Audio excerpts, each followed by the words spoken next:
Well, first of all, thank you everybody for coming today.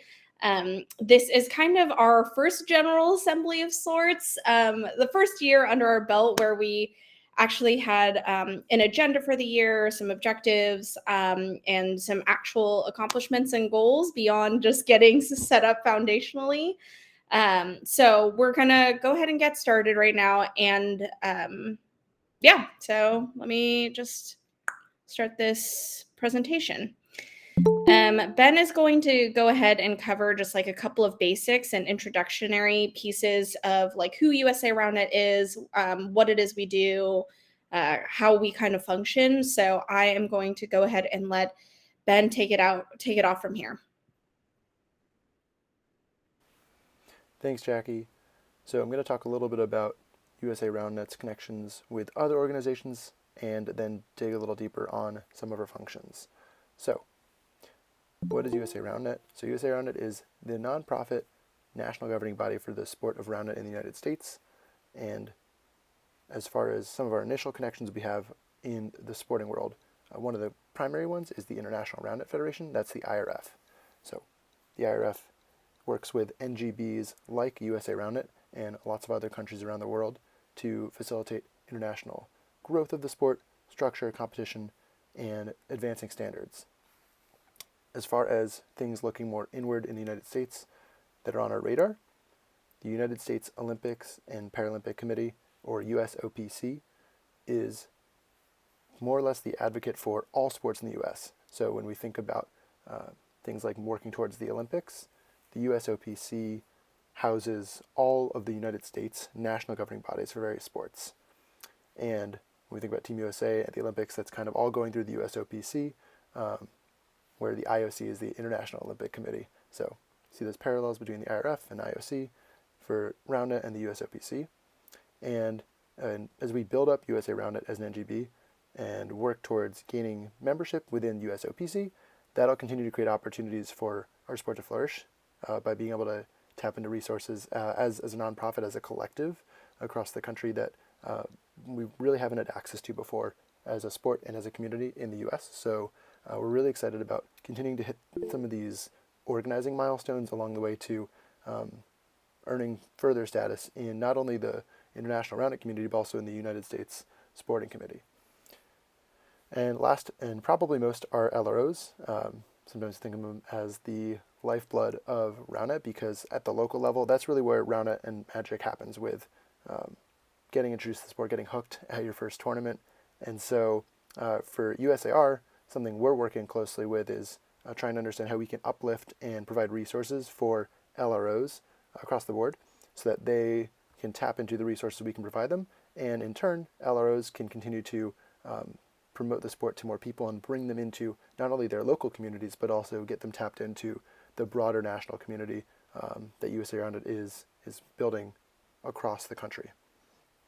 And as far as what our mission is, just wanted to read this verbatim in case you might not be looking at the slide right this moment. So to touch on our mission for USA Roundnet, it is to encourage the development of roundnet with its high standards of sportsmanship and friendly and fair competition, and its great value as a physical conditioner, as a sport in which any person of any athletic ability and desire can participate. So broadly, USA Roundnet, we're trying to get the sport in more people's hands, working with some of these partners, and trying to make the sport as accessible as possible. As far as how we function, and to step into that slide, USA Roundnet is, driven all by volunteers right now. We're really in the early days. Sometimes nonprofits will have full-time staff. They'll have the ability to fund things like that. But really, USA Roundnet is just so young and small that it's not yet at the space where we need those resources. So every time we get a quick win and work on a new project, we're really excited about it because everything we're doing is blood, sweat, and tears of just hard work from volunteers, both on the board. Folks like myself and Brian, Allie, and Jackie are all volunteering, as well as every committee member. We've got about 40 folks that have contributed in some different shapes and sizes throughout the year, working on various just sport development things. Some of those range from more event-focused things you might think of in tournaments, like event standards and rules, officiating guidelines, the rankings that can come out of those and the modeling from those, but also the operational side of just running a nonprofit, things like managing finances and communications and media, thinking about community codes of conduct and how we manage grievances and issues that we need to solve as a community as we progressively grow bigger and better. As far as who's in charge, what the decision-making processes are for USA Around It, ultimately members are in charge of USA Around It. It's a member-driven organization. Members, kind of have access to influencing not only who is on the board, where we have board of directors election going on right now, but also through various touch points and just interacting with committee members that are working on their projects and the community at large, tapping into your local RoundNet organization, trying to just affect change and make sure we're serving our members first is really the purpose of USA Around It. This sport is shared by all of us, and so USA Around It exists for you. And yeah, as far as how we pursue our priorities, really members are at the center of that mission, and our job is to make sure that's reflected in how we spend our time, energy, and also our financial resources. So I hope this clarifies a little more about how USAR operates and what our focuses are. If you're interested in anything pertaining to how we support events or operations or the community in general, stay tuned for those opportunities. But for now, I'm going to pass it off to Jackie to talk about the year in review. Yeah, thanks, Ben. So kind of like what I had alluded to at the beginning of this call, we're a pretty new organization, and with that comes a lot of different foundational things that we need to do, some organizational things that weren't as much fun, and I think that was the main focus of 2021. And so 2022 was a really fun year for us because we actually began diving into like, how do we make this a full and fully functioning organization? And so a couple of the things we wanted to touch on were the people, obviously the members who are now involved in USA RoundNet, that being you guys, and then also kind of the big scale accomplishments that we have gone ahead and created. And with that being said, there's a lot of different things we've been doing on the back end that aren't as fun or as glamorous, but these are some of the more fun things that we can kind of introduce to you guys. So the first thing is this was kind of the first year that we were accepting USA RoundNet members. So we did that in partnership with Spikeball, and we're able to achieve over 2,000 active USA RoundNet members, which is amazing. I think the goal was definitely a lot lower. So the fact that we hit such a large number of people is really exciting. On top of that, we had 40 plus volunteers who are continuously working on USA RoundNet initiatives. And they've really been kind of like a backbone of where we are today and all of the things that we have accomplished.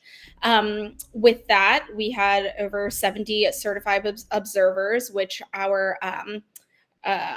our committees had worked really hard on putting together like observer certifications, observing clinics, and really getting people more interested in observing so that we can, push this sport to be a fully fledged sport where, we have like these types of referees, but observers for us. So really cool. Some of the other things that were definitely more challenging, I will say, but very fun, and really, I think I can speak on behalf of the whole board, is this is something we feel really proud of, and we feel happy to be a part of. This was obviously raising sponsorship money, or raising money for the national team. So we raised over $17,000, and all of that money really was dedicated to helping all of the national team players to go to Worlds. So all of the money was essentially for them, and of course, like some of the Worlds fees. But yeah, so those are a few of the things that I think are more like top level. Another thing that maybe isn't as well known or as seen right now is the fact that our rankings committee has worked day in and day out on creating a very thorough ranking system. So they have been able to gather over 500 plus players' data to really help create a standard for how players are ranked. And then I believe, I have to look back in the notes, but I believe they comprised of over 7,000 total games for the ranking system. And this is the open rankings. And then for the women's rankings, that comprised over 1,000 total games. So our rankings committee sifted through all this data and we're able to create a system in which we feel is pretty comprehensive. And to this day, they are still working tirelessly on how to make things better. And I think really when it comes to 2022 Wrapped, we're proud of all of these accomplishments that we've done this year, but I think this motivates us even more now to really push harder and continue to further our goals and further the objectives of USA RoundNet. So just as just wanted to say on behalf of the board, we are so thankful for everyone who has participated in one of our committees, who has participated in one of the surveys that our committees have sent out to get your guys' feedback. Literally, we could not have done it without the people who are willing to put in the work and give feedback to us. So yeah, just thank you so much to everybody out there. So that's pretty much some of the goals and the accomplishments that we had completed in 2022. One of the other things that we want to be more transparent about are the finances. So I am going to go ahead and toss the baton over to Brian so he can kind of talk a little bit more about the financials. Thanks, Jackie. And before I dive into the nitty gritty, did want to just mention that, while we hit the highlights on the previous slide of things that we accomplished, the reality is that we did quite a bit, on this that didn't make the slide. We've got 12 committees that have been working throughout the year, working to, set up a national team system, qualifiers, the selection committees, and work through all of that. Tournaments committee doing a lot around, establishing standards, building the sanctioned tournaments process, and instituting the division ratings that you have today. Rules committees that were making changes to implement some of the rules that you saw and experienced, as a part of this the 2022 season. Things like the carrier rule, helping to bring that to light. And those, just to mention a few of the initiatives that we did work on. And so again, there's a lot going on behind the scenes, and happy to be able to talk about a little bit of it. But if you're working on something, didn't see it touched on there, just know that it's all very important. We're dealing with limited time, and if you guys ever want to know more about all the things that we do that maybe doesn't see the light of day, we're always happy to chat about it and happy to also get you involved. But now to the part that you, and I guess Taylor specifically, wants to talk about is the finances. So if you've participated in a USA RoundNet sanctioned event this year, whether that be one hosted locally by an LRO or as a part of the Spikeball Tour series, you should recognize that you had to pay for a $20 membership to be a part of USA RoundNet. And so we want to highlight here is a little bit of where that money is going and what we have accomplished as an organization, and I'll allude to a little bit of what our end goals for this are. And so again, this is our first year, so you'll notice that our beginning of year bank balance was low. That was because we really were establishing ourselves this year as operational. So started off very light, but this year did start making some money, and that really being driven by membership. Ben mentioned this earlier in the call, but our kind of role and kind of financial mechanism as a membership driven organization is membership revenue. And so with the $20 membership that we offered this year, we were able to raise funds, leaving us with end of year bank balance of around $15,000. And while I'll dive into a little bit of what that money went towards this year, I will say that, our goal for this year, one of the goals was to build up some working capital to allow us, the breathing room to not have to sweat over things like operating costs, legal fees, things like that. But adding on top of that is, we do have long-term goals for USA RoundNet that require, additional capital. And so we are always keeping in mind, not just covering our expenses today, but covering our expenses for even greater things down the road, whether that be full-time employees, whether that be larger initiatives with paid staff. There's many things like that having working capital allows us to invest in. And so part of our goals as an organization is developing that. Diving a little deeper into the revenue, though, and what that came from. we had really three sources of revenue, primary sources of revenue this year. The first of which being what I touched on, the membership, and that took and comprised of roughly 2/3 of our revenue for the year. Another 25% came from Team USA fundraising. You'll see that being the orange little slice of the pie. One thing I will say is that while that was revenue, technically, because it was money coming in, as Jackie mentioned, that all was funneled directly to the players and fees to support the players, whether that be access to Worlds and those fees, or apparel costs and things like that. And so, anyways, that's where that orange kind of came from. And then the navy pie slice there is sponsorship. So from our sponsors, such as KBS, that was money that came in there. And one of our goals is going to be to grow that pie. And because with additional sponsorship revenue comes the opportunity for us to support and grow the base beyond membership fees. And so we'll be looking to diversify that moving forward and hopefully grow that slice of the pie. But that's what it looked like in 2022 in review. Now, as for our expenses and how we used that money this year, the largest portion of our funds was Team USA, comprised over half of our expenses this year. And that covered things from World's fees to player and coach travel costs, jerseys, and the money that we had to spend on the money that we spent on apparel, things for that fundraising, the jerseys that people bought. And so that was the biggest chunk, our biggest expense this year, for sure. Some of the membership fees did go to support that as well. It wasn't all driven by the Team USA fundraising. And so that's definitely where some of that money went. And then operating costs was another chunk. It was a little over 10%, but we see that coming in. Those are things like legal fees as we incorporated and finalized that, and some of those ongoing expenses just from an operating side.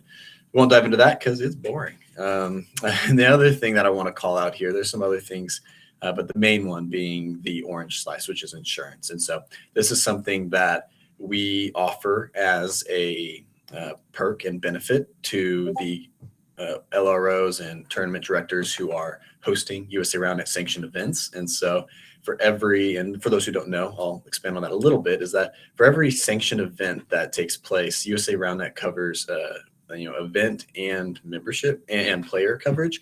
And so we see it as a really important kind of benefit and tool that we can offer as a national governing body, and something that we think will allow us to grow the sport in a safe, in a powerful way that will help not only us gain access to nicer and better facilities, but also for legitimacy and protection for not only the players but also the LROs who are hosting these sanctioned events. Yeah, I'm looking at the chat. That is a good question, Wyatt. For those who aren't looking at that, essentially was asking was, what do we expect these numbers to look like next year? And what I'll say is that from a revenue perspective, I would say it will look probably similar to this year, just without that orange slice. But the one thing that I'll mention is that I do anticipate us having additional membership revenue as we look to host more sanctioned events, or I guess let me put it this way, to sanction more events for our LROs and certified TDs to host. But I'd say it's also a goal of ours to grow the Navy bar, which is the sponsorship. So as we are planning to offer more benefits for our LROs as well as for Team USA in 2024, because we will have our eyes towards that, the hope would be to expand that Navy bar next year as well. As for expenses, that's something that we're actually going through the process now of building out the budgets for each of our committees. And so while the vast majority of this won't look like this year, where it was over half of our expenses went towards Team USA and Worlds, I do anticipate there being some additional needs and expenditures required for other committees as they look towards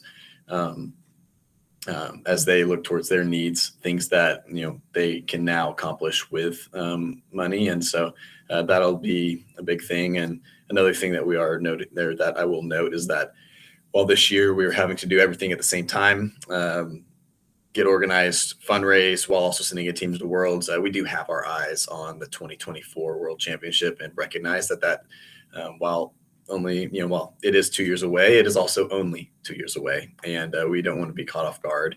And so we will be preparing money and setting some of that aside so that we can provide greater clarity from a financial standpoint to the players who are considering taking part, and can hopefully really handle a lot of that, whether it's jersey, apparels, as well as kind of player travel and the way we set the whole system. Us having some working capital going into that will it'll be a complete game changer. So yeah, good question. Feel free if you guys have anything to if you have any additional questions, please feel free to send them in the chat. We'll have Q&A at the end, so if we don't touch on it immediately, we can do that. But Jackie, if you want, we can go ahead and talk about the next really what we have going on for next year. So as I mentioned earlier, we have 12 committees. There is a lot going on next year, but wanted to focus this a little bit on the things that would maybe be new for next year that y'all haven't heard about. And so you guys can be the first to hear that we are going to be hosting the first ever USA RoundNet Nationals, and really excited about that. Again, this year we kind of sanctioned the Spikeball Tour Series Championship as the USA Nationals, but this year we'll be hosting an event ourselves, and really excited about that. Still figuring out the details, the exact structure of it, but the one thing that I can tease is that we will be bringing regionals back, and so get ready. It'll be a lot of fun. We're going to be doing this in partnership with our LROs, and see that as a really good opportunity for us to bring the community together, rally around our local RoundNet organizations, and hopefully drive a lot of value in some unique tournament formats and things that the open kind of scene hasn't necessarily done in the United States. And so we're really excited about that. There's more to come soon, but the big takeaway there is that there's going to be nationals, there's going to be regionals again. All the OGs are clapping at home. Mike, I'm counting on you. But all to say, the second big headline there is that we recognize that local RoundNet organizations are really the lifeblood of growth for the sport. And one of our main goals for next year is going to be figuring out how we can work to support them better and really grow their base, provide a reason for them to work together, work with us, and for us to be able to kind of add support to them in a way that we haven't been able to in the past, and ultimately provide value from a greater collective, whether that's sponsorships, whether that's a broader tournament series. All of these things are things that we're working through and trying to figure out, but we're really excited next year for nationals and regionals, and think it'll be a really cool kind of game-changing thing. Outside of that, if you are wondering what your closest LRO is or what that might look like, and feel free to reach out to us, especially if you don't have one near you. We can we would love to talk to you about what it looks like to actually establish one in your area, but also if you're wondering if you have one in your area, and there actually is, we would love to point you and connect you with our LROs. We've got a lot of wonderful people who are investing a lot of time and energy into growing the sport, and so would love to be able to connect you with people in your area who are also passionate and already doing great things. So that's a quick little sneak peek at 2023. Again, there's a lot that's going to be going on outside of this. This is not it, but Wyatt, just saw your comment to Ben's thing. It is a little bit of a TBD, but it will be very soon, because we recognize that LROs are currently planning out their 2023 seasons, and we want to give y'all enough time to be able to host a regionals and make sure that works with all of your schedules. And so we'll be reaching out soon. Again, we may not have everything figured out, but it'll be a collaborative process of seeing what makes sense with y'all and how we can do this together. So. All right. Well, again, feel free to add more comments to the chat, and we can add questions, and we can get to those at the end. But I'll go ahead and pass it off to Allie to talk through a little bit of how you can get involved in kind of current things going on. Yeah. Okay. So USA RoundNet member action items. I think a big theme of this meeting is to convey that USA RoundNet is like by the people, for the people. You know, we need you guys. We need volunteers. We need, yeah. So these action items are just steps that you can take to be a part of little things, but also growing the sport nationally, globally, in the next year, in the next 5 years, in the next 10 years. So first and foremost, we are currently in the election process to add 2 more board members. So this is our first ever election, which is really exciting. We have 4 candidates. And yeah, our website is there. We have a web page, and we have a form as well for voting. It's all super smooth. So I don't have the URL for that right now, but maybe somebody could toss that in the chat, or just go to our website and hopefully you can navigate your way to the elections page. Or check your email. Or check your email, yeah. Next is renew your membership for 2023, which, yeah, that's a big one. Obviously, if you're here, that's something that you did in 2022. And that's just like, I don't know, membership is a really cool way that we take individual memberships and it all comes together to serve for the greater purpose of growing RoundNet. So yeah, renew your membership, even if you're not playing in a tournament. Yeah, we would all really appreciate it. And then coming soon, USA RoundNet rules feedback survey. So you probably know that USA RoundNet took over releasing new rules and kind of the rule evolution of the sport. I think last year was our first year of doing that. I might be wrong about that, but I'm pretty sure. So thanks, Ben, for the thumbs up, the validation. Yeah, so we're looking to involve you guys in that, involve the broader community in, the rules for the future of RoundNet. So if you have any thoughts or any inclinations about where you feel like the rules should go, we want to lean on you. So the feedback survey is coming soon, and yeah, if you would contribute, we would super appreciate it.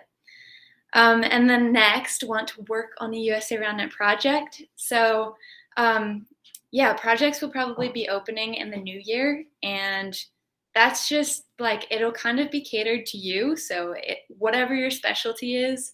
I started on the communications committee. My specialty was websites, and now here I am on the board. So maybe if you are interested in a project, just keep an eye out for more information about projects that are opening up, or get in touch with me, Jackie, Brian, or Ben about any ideas you have or any skills that you feel like could benefit the broader RoundNet community. So yeah, those are the action items, but obviously if there's anything you're feeling that you could do to grow RoundNet, just send us an email, info@usaroundnet.org, or, you guys know us, just reach out. That's it for me. So I will pass to Ben for the official Q&A. But yeah, thanks everybody for being here.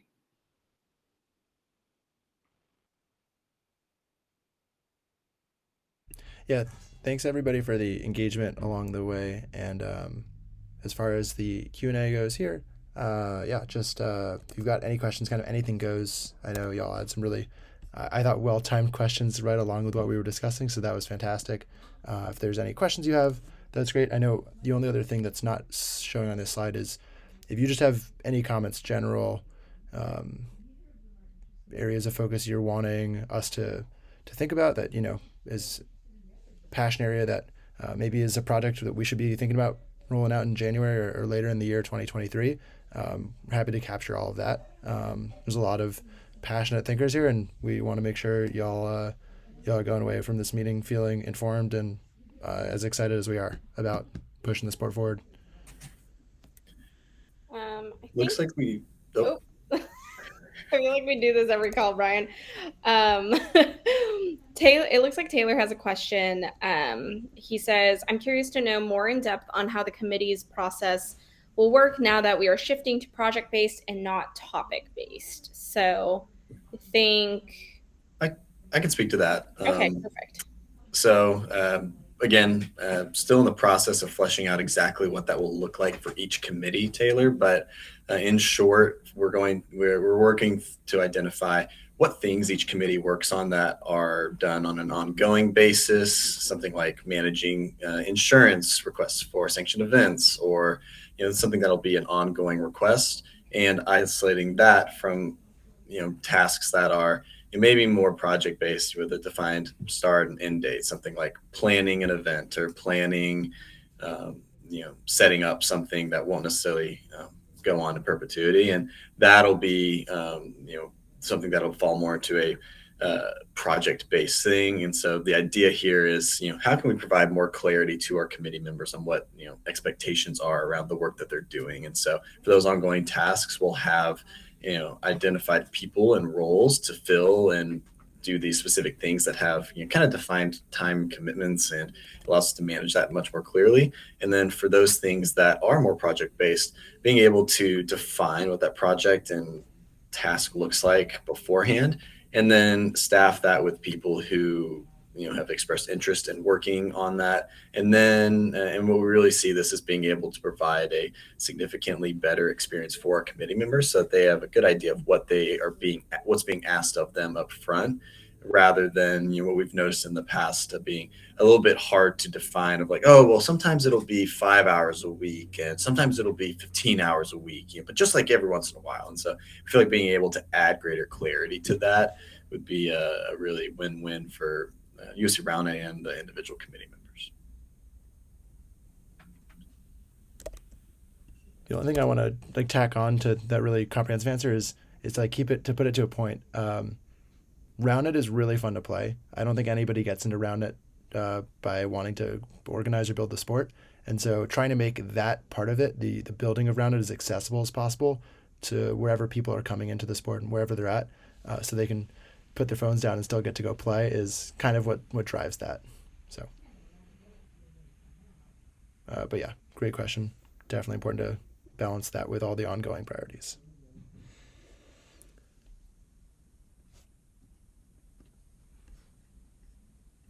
Cool. Anyone else? Feel free to raise your hand, do the raise hand emoji thing if you want to speak rather than type something out.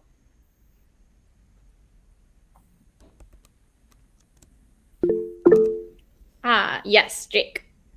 This is a little bit more of a committee specific question. Is that okay, or would you rather me follow up offline about it? I'll leave I guess it depends on the context of the question. Yeah.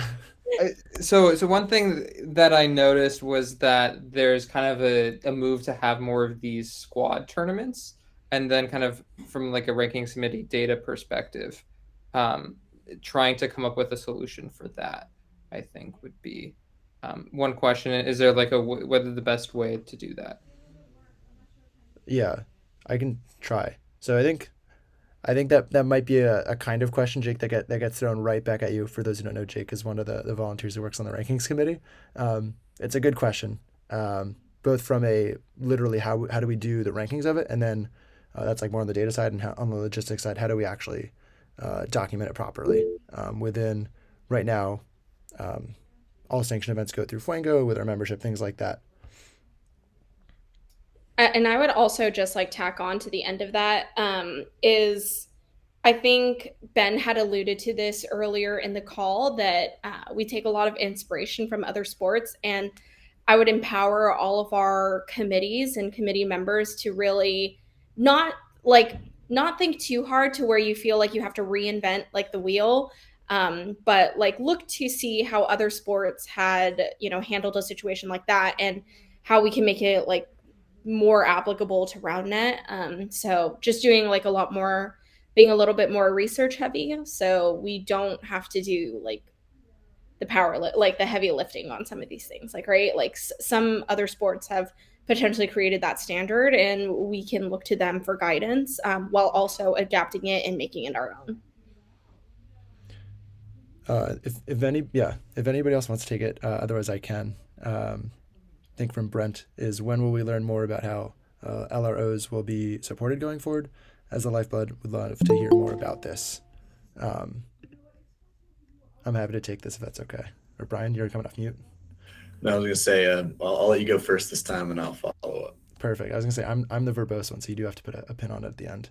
So yeah, great question.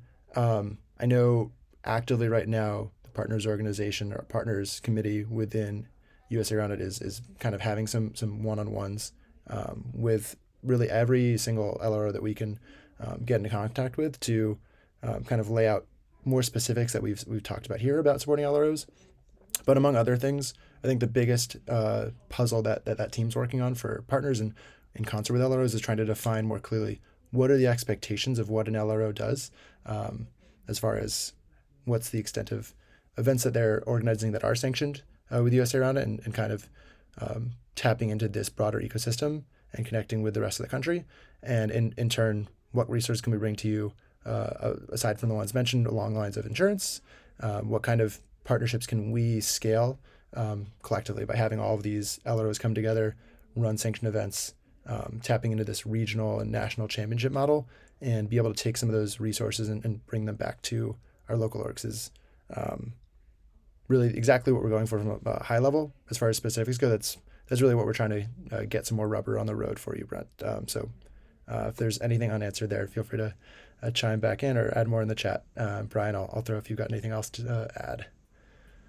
Yeah, only thing I'll add is Brent, we are to Ben's point, having some of those conversations, and would love to hear from you on ways that USA Roundnet can support Raleigh Roundnet better, LROs better. And to give you a quick very high level summary of some of the things that have been expressed to us, is USA Roundnet can support LROs by helping them run better events, whether that's providing standardizations, things like that players can expect when there is something, an event hosted that's sanctioned, whether it's providing accessibility to sponsorships or helping along those lines, whether it's increased exposure through marketing and being able to leverage our kind of scale on that side, or even if it's down to setting up structures and infrastructure that allows additional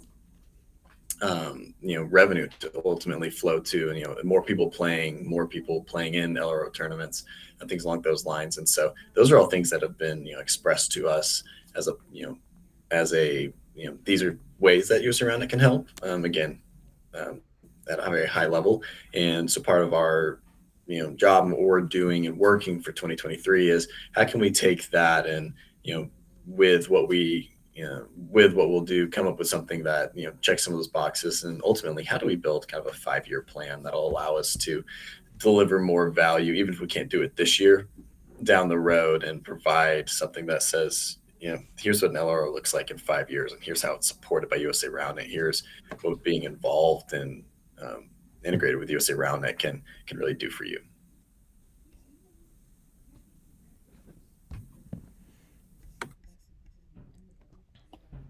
Awesome. Any other thoughts, questions? These all have been really great questions. So thank you guys for the dialogue and the interactions.